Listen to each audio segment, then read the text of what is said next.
Hello guys, welcome to the channel. Today we will discuss about Stuart Chase.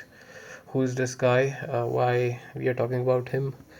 What work he had done, and how his work was really influential. That George Orwell wrote his one of the most influential book, 1980, 1984. Uh, so let's start about this. Stuart chase ना Stuart chase क्या कौन थे ये एक wait he was an American born in March 1888, American economist and a social theorist and writer, born in USA, did his studying in MIT and Harvard. तो इन्होंने book लिखी थी द टिरनी ऑफ वर्ड्स. अब इसमें क्या चीज़ जो important है वो ये है कि इसकी ये बहुत ज़्यादा मोस्ट इन्फ्लुएंशियल वर्क थी. आर्ग्यू किया था इसने that language often lead to confusion and irrational thought. And इन्होंने बताया था influenced by the general semantics. It's a discipline founded by Alfred के कार्ज़बकी. इसके बारे में मैंने पढ़ा नहीं है, अभी पढ़ना है. इसके ऊपर मेरे को इसकी प्रोनाउंसिएशन भी नहीं आती है, कोई बात नहीं. अब इन्होंने बताया था the meaning of word is the action it produce in the mind. आपके दिमाग में कोई वर्ड है, फॉर एग्जांपल एप्पल. एप्पल एक एक्शन है, एकदम से अपेयर हो जाता है ग्रीन कलर का गोल जैसा. शायद आपके माउथ में उसका टेस्ट भी आ गया हो. एंड इन्होंने बताया था कि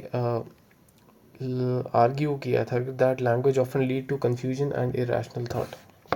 ये अगेन एक लिंग्विस्टिक का सब्जेक्ट है कि अगर आप अच्छे वर्ड्स यूज़ नहीं करोगे तो उसकी वजह से इरेशनल थाट्स आते हैं, इरेशनल मीनिंग निकल आएगा, कन्फ्यूजन क्रिएट होगी, डिसोनेंस क्रिएट होगा दिमाग में.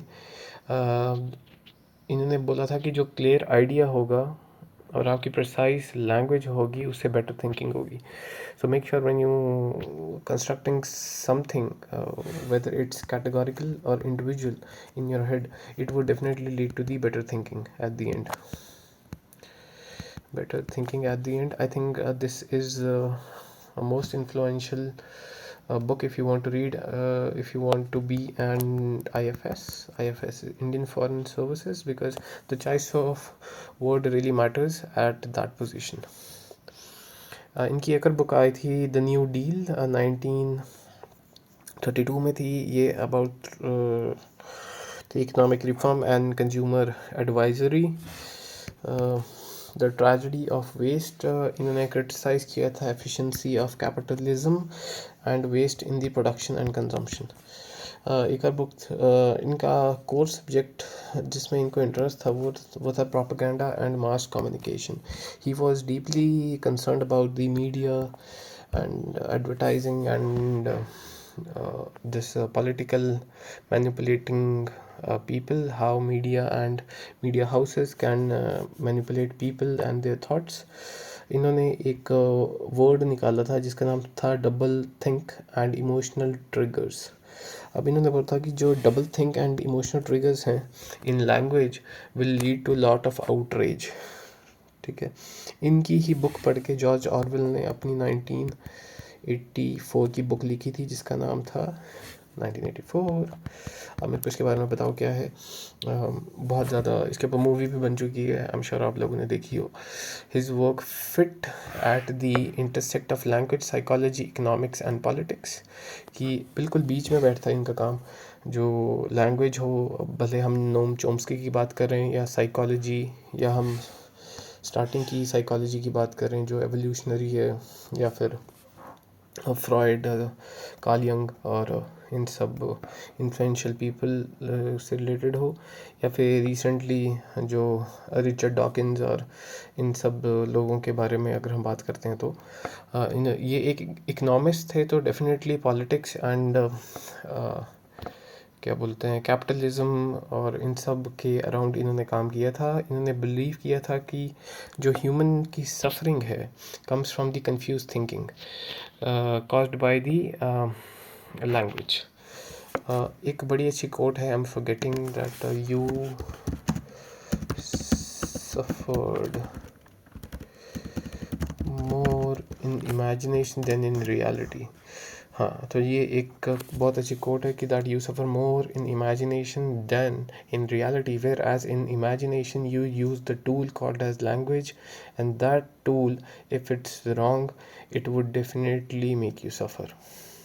ओके, सो ये कोट है by Seneca, closely aligned with logical positivism and early behaviorist psychologist।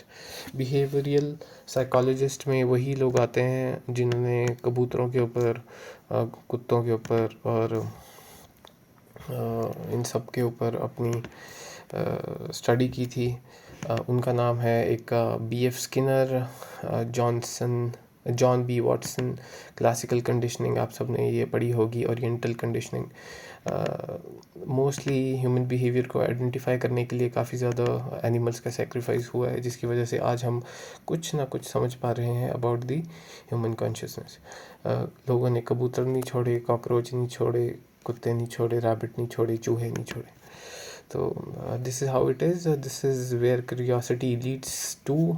And Freud ने तो औरतों को भी नहीं छोड़ा, तो why we are talking all about them. अब एक बहुत अच्छा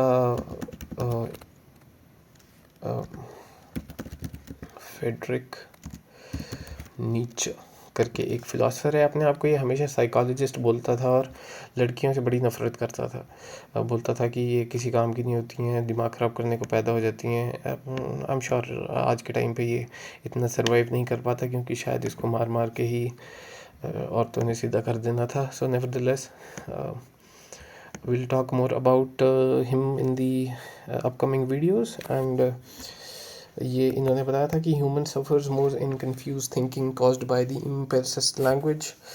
एक आपको फ्रेडरिक नीचे का एक बड़ी अच्छी स्टोरी बता देता हूँ कि इसकी काफ़ी लड़ाई होती थी अपनी वाइफ के साथ, अपनी मदर के साथ, अपनी सिस्टर के साथ। तो ये बोलता था कि पूरी उम्र मेरे को औरतों ने नोचा है, मेरे को खाया, मेरे को जीने नहीं दिया। आई विश ये पैदा ही नहीं होती, आई विश ये इस दुनिया में आए नहीं होती।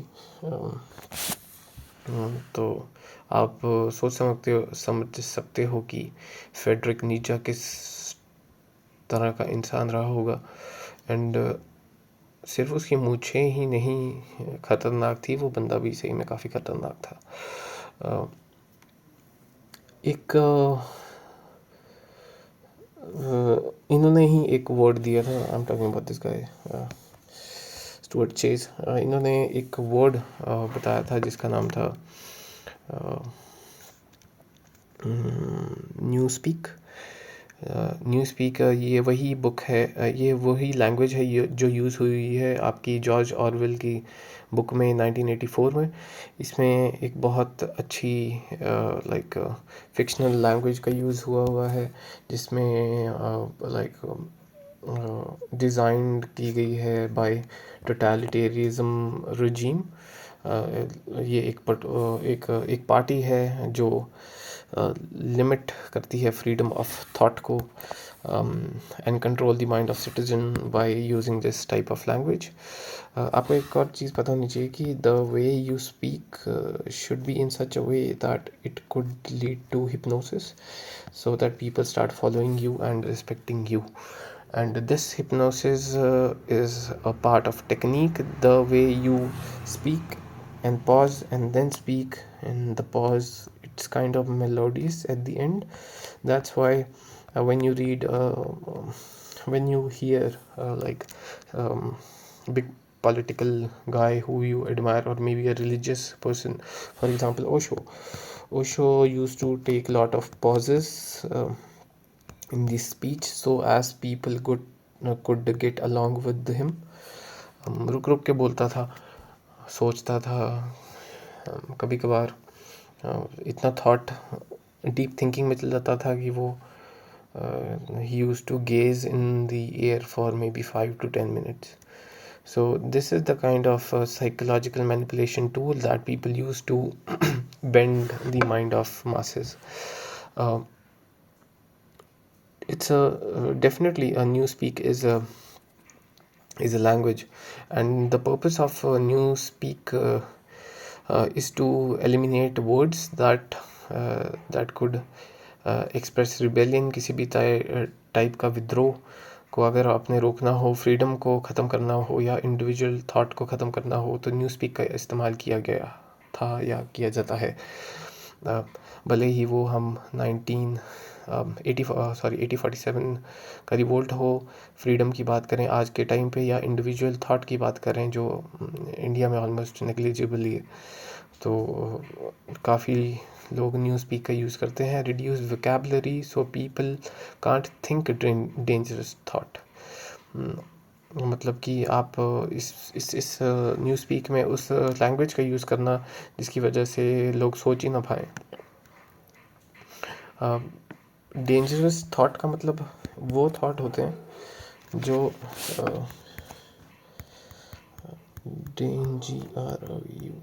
डेंजरस थॉट वो वाले थॉट नहीं होते कि जिसकी हम किसी का मर्डर कर दें या किसी को मार दें या गोली चला दें या किसी का रेप कर दें.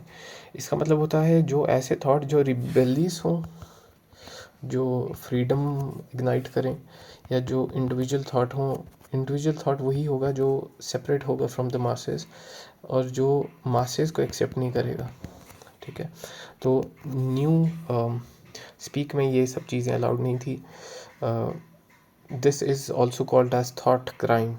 Okay, this dangerous thought to suppress the thought of freedom and all this, it's called as thought crime. कि आपकी आज़ादी को ही ख़त्म करना, फ्रीडम ऑफ स्पीच को ही ख़त्म करना, एक रिबेलियन जो आपके अंदर है, आउटरेजेस हैं जो पहले लोग सड़कों पे उतर के प्रोटेस्ट करते थे, उसी को ही एलिमिनेट करना. और कुछ और ही दिखाना जो रियलिटी है ही नहीं, उसको इस तरह से शोकेस करना कि it is against the society and against the religion, ताकि लोगों के दिमाग का एमिगडाला एक्टिवेट हो. तो उसको बोलते हैं thought crime. Simply grammar to prevent nuisance and complexity in the speech. एक और चीज़ है कि if you can't say it you can't think it. अगर आप बोला ही नहीं देंगे आपको, तो ये if you can't say it you can't think it. अगर आपको बोलने ही नहीं दिया जाएगा तो आप सोच ही नहीं पाओगे. आप ये यूज़ करते हैं काफ़ी कंट्री के डिक्टेटर्स. फॉर एग्ज़ाम्पल वो बुक ही पब्लिश नहीं होने देते, कुछ टीवी में दिखाते ही नहीं ताकि आप सोच ना पाओ. This is the main essence of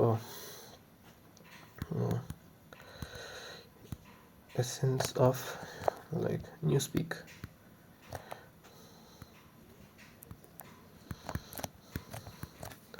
अगर आपको किसी के साथ डिसएग्रीमेंट है तो आप कुछ स्टेजेस होती हैं डिसएग्रीमेंट की. आप इसके बारे में आप पढ़ सकते हो, स्टेजेस ऑफ डिसएग्रीमेंट. उससे आपको पता चलेगा कि एक ट्रायंगल है, उस ट्रायंगल में अगर किसी को नहीं समझ आता तो सीधा आपको सबसे पहले बोलता है तो बेवकूफ़ है, क्योंकि वो उसके वैल्यूज़ और उसके थॉट आपके विचारों के साथ मैच नहीं करते. So it's fine. You should be bold enough so as you don't come into this trap of newspeak. Example of newspeak के बारे में मैं बोलूँगा कि जैसे कुछ आपको एक छोटा सा एग्ज़ाम्पल देता हूँ. जैसे ओल्ड न्यूज़स्पीक और उनके मीनिंग क्या है. ओके, ध्यान से समझना, हर एक वर्ड एक ना एक एक्शन या कोई फोर्स आपके दिमाग में ट्रिगर करता है. तो let's break it down. For example, अगर कोई चीज़ बैड है तो न्यू स्पीक की लैंग्वेज में उसको अनगुड बोलेंगे. ठीक है, अनगुड मतलब a new word for bad, just the opposite of good. Okay, for example अब यहाँ पे है एक्सीलेंट प्लस गुड. ये कुछ टूल्स हैं, a stronger form of good. ठीक है, फिर हम बात करेंगे very excellent, double plus good, very strong praise, freedom. Freedom जैसा वर्ड अगर कोई चाहता है कि ना यूज़ हो तो वो यूज़ ही नहीं करेगा, उसको रिमूव ही कर देगा। उसका क्या होगा, कंसेप्ट इरेज हो जाएगा, तो कोई वर्ड नहीं होगा, तो ऐसा कोई आइडिया ही नहीं बनेगा, तो लोगों को पता ही नहीं होगा फ्रीडम होती क्या है। ओके, सो ट्रुथ, ट्रुथ मिनिस्ट्री, ठीक है। ट्रुथ मिनिस्ट्री क्या होगी, एक मिनिस्ट्री ऑफ ट्रुथ होगी, जिस जो बात करेगी सच्चाई क्या है, और यहाँ पे उसको शो करेंगे कि एक्चुअली स्पीक्स लाइज, ऐसे पोर्ट्रे करा जाएगा। फॉर एग्ज़ाम्पल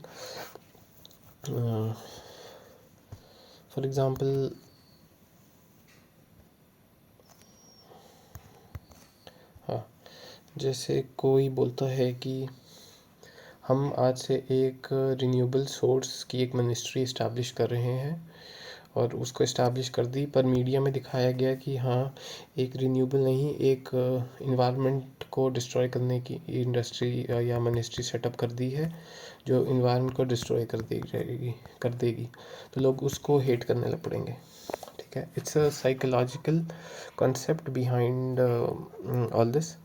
तो ये इससे क्या होता है कि आपकी जो आप जब खुद से बात करने लग पड़ते हो, लैंग्वेज, क्योंकि लैंग्वेज जो है वो शेप करती है थॉट को, ठीक है। और by controlling language a government can control reality. अगर किसी का कंट्रोल है इस चीज़ के ऊपर, तो वो आपकी रियलिटी भी कंट्रोल कर सकती है।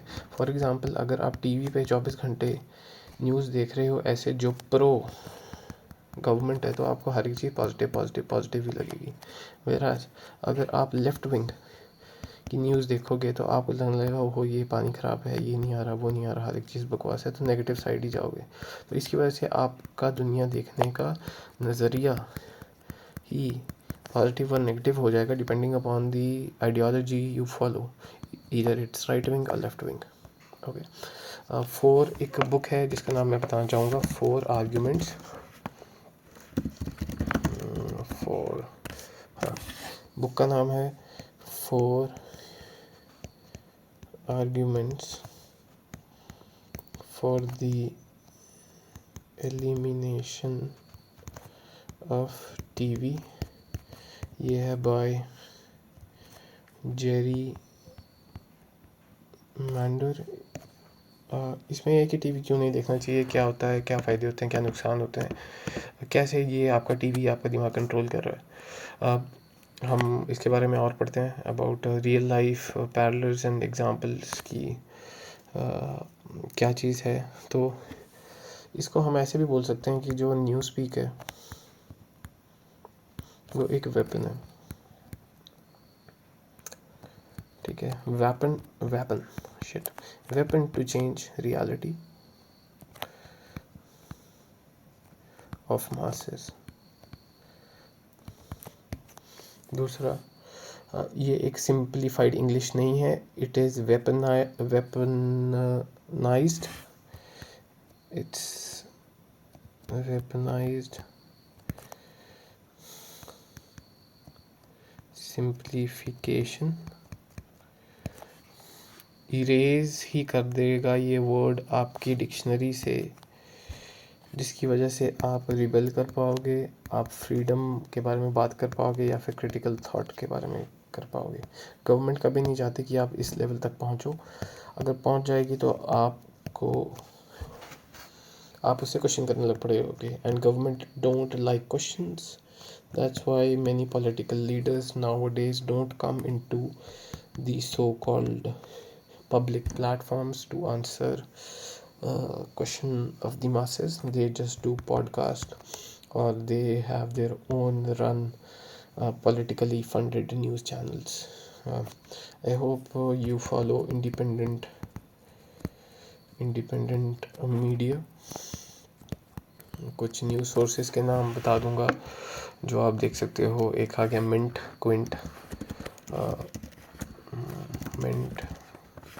क्विंट आप पढ़ सकते हो, कॉल्ड एज मार्जिनल रेवोल्यूशन। आप टाइम्स पढ़ सकते हो, New York times, I think it's या न्यूयॉर्क टाइम्स पढ़ सकते हो। This is what I read. आप हिंदू पढ़ सकते हो, a very old and profound source of and very authentic, not profound, very authentic source of media nowadays. If you really want to consume something good and want to know about what is happening around you, I think this is the best sources you can go for. I hope you really like this video.